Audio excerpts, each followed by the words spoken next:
আসসালামু আলাইকুম, কেমন আছেন সবাই? তো আমরা অনেক ভালো আছি, কারণ রাতের ঝড় বৃষ্টি সব কিছু উপেক্ষা করে আমরা অবশেষে পৌঁছে গেলাম কক্সবাজার। আর যেটা মজার ব্যাপার সেটা হচ্ছে রাতে এত বেশি বৃষ্টি হয়েছিল, এত বেশি পানি জমে গেছিলো রাস্তায়, আমরা ভয়ই পাইছিলাম। বাট আল্লাহর রহমতে আমরা সুস্থভাবে কক্সবাজার পৌঁছে গেছিলাম। তো এই যে আমাদের হোটেলের সামনে চলে আসছে বাস প্রায়, আর সাবেররা ট্রলি নামাচ্ছিল। আর আমাদের হোটেলের নাম ছিল হচ্ছে অ্যালবাট্রস রিসোর্ট, যেটা সুগন্ধা এবং লাবণীর মাঝামাঝি পয়েন্টে ছিল। মানে দুই বিচে যাওয়ার জন্য সমান টাইম লাগতো। তো এইদিকে হচ্ছে আমাদের যে গ্রুপের সাথে গেছিলাম তাদের হোস্টরা, ওনারা রোম টোম নিয়ে ঠিক করতেছে। আর আমরা হচ্ছে এখন যাব রোমে গিয়ে ফ্রেশ হয়ে সকালের নাস্তা করে তারপরে বিচে যাব। তো আমরা ফ্রেশ হয়ে চলে আসলাম। আমরা এখন যাচ্ছি হচ্ছে সকালের নাস্তা করতে। অ্যালবাট্রস রিসোর্টে আমাদের থাকার ব্যবস্থা হয়েছিল, বাট আমাদের খাবার দাবারের ব্যবস্থা হয়েছিল পাশেই আরেকটা হোটেলে। তো যেটা হয়েছে যে খাবার পরে ওখানে হোটেল থেকে আমরা বের হয়ে আসতে পারতেছিলাম না, এত ঝুম বৃষ্টি শুরু হয়েছে, দেখতেই পাচ্ছেন। পরে সাবের আর আসিফ কী করলো, ওরা দৌড়ে চলে গেলো। আর আমি আর তোর যেহেতু ছাতা নিয়ে গিয়েছিলাম, তো আমরা ছাতার নিচে করে চলে আসলাম। এসে কিছুক্ষণ বসলাম, কিন্তু চিন্তা করলাম এতক্ষণ বসে থাকবো তার থেকে বরং বিচে চলে যাই, সেটাই ভালো হবে। তো আমরা চলে আসলাম বিচে এই বৃষ্টির মধ্যেই। তো আমরা তো চলে আসলাম ডিং ডিং করে, কিন্তু মোবাইলগুলোর কী হবে সেটা তো চিন্তা করি নাই। পরে যেটা হলো যে এখানে দোকানগুলো থেকে মোবাইলের জন্য সবার জন্য কাভার নিয়ে নেওয়া হলো, ট্রান্সপারেন্ট যে পলি ব্যাগ বা প্লাস্টিকের ভাবে কাভারগুলো ছিল। আনার পরে এখানে আমরা কিছুক্ষণ লাপালাপি দাপাদাপি করলাম ইচ্ছা মতো। আর এদিকে আসিফের সাথে বসে একটু সুখ দুঃখের গল্প করে নিচ্ছিলাম, যেহেতু এখানে আসলাম সাগর পাড়ে বসে অনেক গল্প স্বল্প মনে পড়ে আর কি, সেগুলো করে নিলাম। এর মধ্যেই তাকে আমি পানি ছুঁড়ে দিলাম আর সে উঠে চলে গেল। তারপর আমরা চলে আসলাম হচ্ছে আবার রোমে এসে যেটা হলো যে আমরা যে ট্রলিতে করে কাপড় নিয়ে আসছিলাম ওই ট্রলিতেই কাপড়গুলো অনেক ভিজে গেছে, যার কারণে এগুলো সব ছড়িয়ে ছিটিয়ে দেওয়া হয়েছে শুকানোর জন্য। তার মধ্যেই আমি একটু ভিডিও করে নিলাম রুমের, যে আমাদের রুমটা দেওয়া হয়েছে ওই পাশে একটা বারান্দা ছিল আর এদিকে হচ্ছে ওয়াশরুম। আর দুপুরের খাবার মেনুতে আমাদের ছিল হচ্ছে ভাত, তারপরে হচ্ছে ডাল আর ভর্তা, একটা সবজি আর শাক ভাজি, সাথে হচ্ছে মুরগি। এটা ছিল ওদের তরফ থেকে যেটা দেওয়া থাকে সেটা। আর আমরা যখন ওদেরকে জিজ্ঞেস করলাম আর কি আছে আপনাদের এখানে খাবার, ওরা বললো যে ভর্তার কথা। আমরা চিন্তা করলাম যে তাহলে একটা ভর্তা নিয়ে নেই, ছুরি শুটকির ভর্তা শুনে তো আরও বেশি লোভনীয় মনে হইলো। মজার ব্যাপার হচ্ছে যে শুটকির ভর্তা আসার পরে আমরা সবাই তো অবাক, হাই এটা শুটকির ভর্তা না পেঁয়াজের ভর্তা। তো যাই হোক, খাওয়া দাওয়া শেষে আমরা চলে গেলাম হচ্ছে একটু চা খেতে। তো ওখানে একটা টং দোকানে আমরা চা খেতে বসার পরে ও ছেলেটা দেখলাম যে চা তৈরি করতেছে। তো যখন মানে গুঁড়া দুধ এবং কন্ডেন্স মিল্ক দুইটা অ্যাড করে চাটা বানাচ্ছিল, আমার দেখে খুব ভালো লাগছিলো, যার কারণে আমি ভিডিও করা শুরু করলাম যে দুই রকমের দুধ দিয়েও চা বানাচ্ছে। নর্মালি আমরা হয় কন্ডেন্স মিল্কের চা পাই, নাইলে হচ্ছে গুঁড়া দুধের চা পাই। তো চাটাও অনেক মজা ছিল এবং খেতেও দারুণ লাগছিল। তো এই যে আমাদের চা খাওয়া শেষ, এখন হচ্ছে আমরা আবার রোমে যাব। গিয়ে আমি আর তন্নি ভাবলাম যে যেহেতু এখন বৃষ্টিও নেই, তো একটু শাড়ি টাড়ি পরে রেডি হয়ে যাই। তো এই যে আমি আর তন্নি শাড়ি পরে রেডি, এখন বের হয়ে যাচ্ছি আবারও। যাওয়ার পথে দেখলাম যে সমুদ্রের আগেই এখানের পুরো রাস্তা সমুদ্র হয়ে আছে। তো এখানে যেটা হয়েছে যে বৃষ্টি হওয়াতে একটু পানি জমে গেছিলো আর কি, যার কারণে রাস্তাটার এই অবস্থা। আমরা সকালে গিয়েছিলাম আসলে সুগন্ধা পয়েন্টে, আর এখন চলে আসছি লাবণী পয়েন্টে। আমরা যেটা করব সেটা হচ্ছে একটু ঝাউবনে যাব, ঝাউবনে গিয়ে একটু ছবি টবি তুলবো বলে চিন্তা করছিলাম। তো আসিফ এখানে পাঞ্জাবি পরছিল, তো নিয়েও শাড়ি পরছিল। তো ঝাউবনের ছবি টবি তুলে আমরা আবার বিচে চলে আসলাম। এসে কিছুক্ষণ মানে এখানে থাকবো, থাকার পরে হচ্ছে আবার রুমে যেতে হবে, গিয়ে চেঞ্জ করে আসতে হবে, কারণ আমি এতনি শাড়ি পরে এতক্ষণ থাকতে পারবো না। তো চেঞ্জ করে এসে আমরা বিকেলটা পুরো সময় এখানে ছিলাম সন্ধ্যা পর্যন্ত, প্রায় সন্ধ্যা 7টা সাড়ে 7টা পর্যন্ত আমরা এখানেই ছিলাম।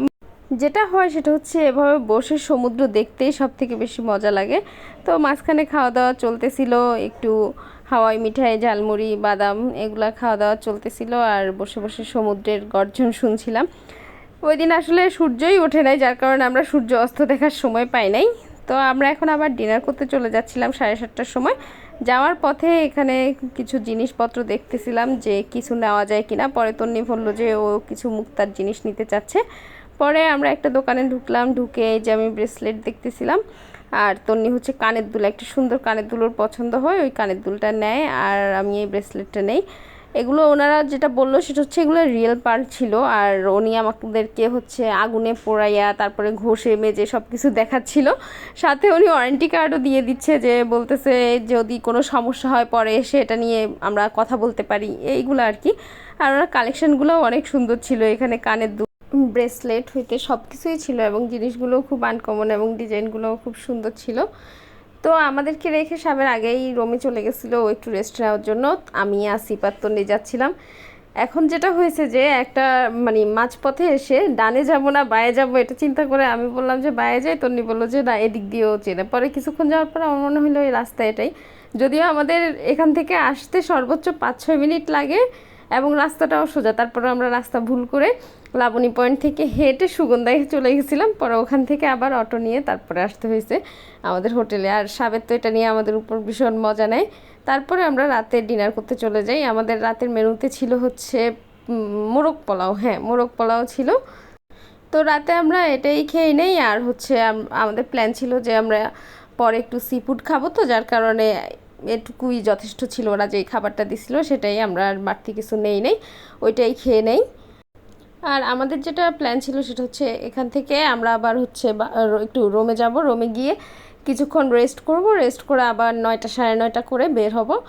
তো ডিনার শেষেও আবার সেই চা খেতে আসি এবং চা খাই। চাটা আসলেই অনেক মজা ছিল ওদের। আর ওই মানে চাটা এত মজা লাগতেছিল যে আমরা ওই সকাল সন্ধ্যা রাত 3 বেলাই মানে চা খাচ্ছিলাম, এই আর কি অবস্থা। তো সবাই এখানে চা খাচ্ছিল, আর চা খাওয়ার পরে আমার মনে হলো যে একটু পান খাই, কারণ কক্সবাজারে পানটাও আবার অনেক মজা লাগে, মিষ্টি মিষ্টি লাগে। তো তো পরে আমি বললাম যে আমাকে একটা পান বানিয়ে দিতে। তো ওই দোকানের ছেলেটাই ও খুব সুন্দর করে পান বানিয়ে দিচ্ছিল। আমি যেটা করি সেটা হচ্ছে আমি আসলে জর্দা খাইতে পারি না, তো মিষ্টি জর্দা আর একটু সুপারি আর চুন দিয়েই খেয়ে নেই। আর আসলে পানটাই এত মজা লাগে আমার কাছে, জানি না মহেশখালীর পান কার কাছে কেমন লাগে, আমার কাছে অনেক ভালো লাগে। আমি আসার সময় অনেকগুলো নিয়েও আসছিলাম আমার স্কুলের লিপি আপার জন্য। উনি পান খুব পছন্দ করে, তো তো ওনার জন্য নিয়ে আসছিলাম। আমি ওদেরকে দেখাচ্ছি যে তোমরা কেউ কি খেতে চাও, আমি খাচ্ছি, এই আর কি। তো এই যে রাতের বেলা আবার আমরা চলে যাচ্ছি বিচে, যেহেতু মানে বৃষ্টি আর রাস্তায় একটু পানি জমা, সেজন্য আমরা আসলে অটোতেই আসা যাওয়া করতেছিলাম, আর হেঁটে যাওয়া আসা করি নাই। আর এই তো এদিকে হচ্ছে একটু আইসক্রিম দেখে আমার আইসক্রিম খেতে ইচ্ছে করতেছিল, এই রোলার আইসক্রিমগুলো। তো আমি একটা নিয়ে নেই, তখন কিন্তু বৃষ্টি পড়তেছিল আর ওরা কেউ খাবে না, তো আমি একটা নিয়ে নেই, এটা আমি আর তনি শেয়ার করে খেয়ে নেই। আর বৃষ্টি মানে ওই দিনের ওয়েদারটা আসলে অনেক মজা ছিল, অনেক গরম ছিল না, একটু বৃষ্টি হচ্ছে, তো একটু বৃষ্টি থামতেছে আবার একটু বৃষ্টি হচ্ছে। এদিকে আমরা সি ফুড খাওয়ার জন্য চলে আসি। এখন এখান থেকে কি খাবো না খাবো সেটা দেখতেছিলাম। আর এই যে জ্যান্ত কাঁকড়াগুলা, এগুলা লাভ মনে হয় যেন মানে লাভ দিয়ে পড়ে যাবে এরকম করতেছিল। তো এখান থেকে সাবের মাছ সিলেক্ট করতেছিল। যেটা হয় আমরা আসলে কেউ ভালো মাছ চিনি না, যে কোনটা ভালো হবে কোনটা খারাপ হবে এটা চিনি না। তো তো সাবের সবগুলা দোকান ঘুরে ঘুরে বারবার দেখতেছিল যে কোনটা ভালো হবে। ও আবার মোটামুটি ভালোই জানে এগুলা সম্পর্কে, তো প্রায় সবগুলা দোকানই ও ঘোরার পরে তারপরে ও একটা দোকানে গিয়ে ঠিক করে যে ওই দোকান থেকে নিবে, পরে এই মাছগুলা নেওয়া হয় আর এই কাঁকড়াটা নেওয়া হয়। আর এই তো চলে আসছে আমাদের বারবিকিউ, আর এটা খেতে খেতে আজকে এখান পর্যন্ত বিদায়। সবাইকে দেখা হবে পরদিনের ভিডিওতে। আল্লাহ হাফেজ।